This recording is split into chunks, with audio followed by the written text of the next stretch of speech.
On this episode of Science with Shields, we're going to show you how to blow bubbles inside of bubbles.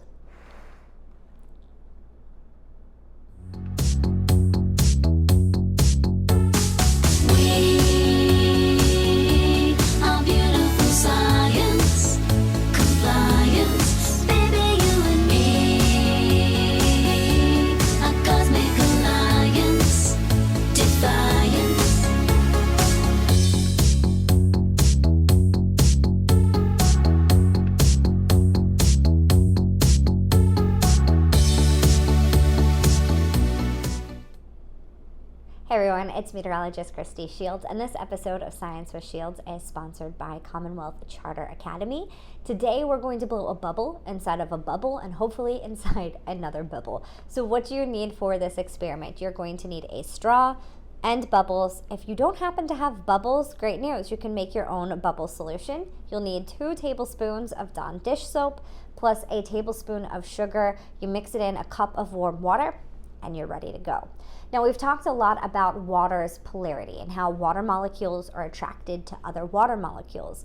Well, bubble solution is attracted to other bubble solution. It works basically the same thing as water, but what happens is those hydrogen bonds end up becoming stretchy because of the solution that you made, and it leads to creating a bubble, and you can make that water expand, which is really cool.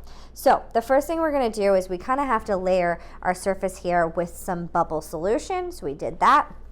You dip your straw in. You never wanna suck bubble solution up into your straw, so keep that in mind. Do not do that. You just wanna kind of dab it in to the solution, and then you're gonna blow a bubble.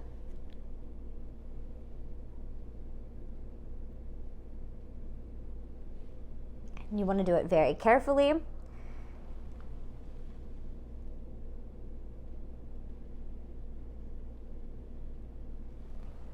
Let's see if we can do one more.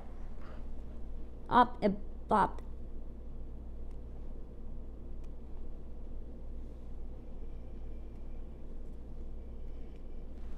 Okay, so it popped. But you know what? This is science, right? It takes a little bit of time. So let's try it one more time. So I'm gonna make my big bubble.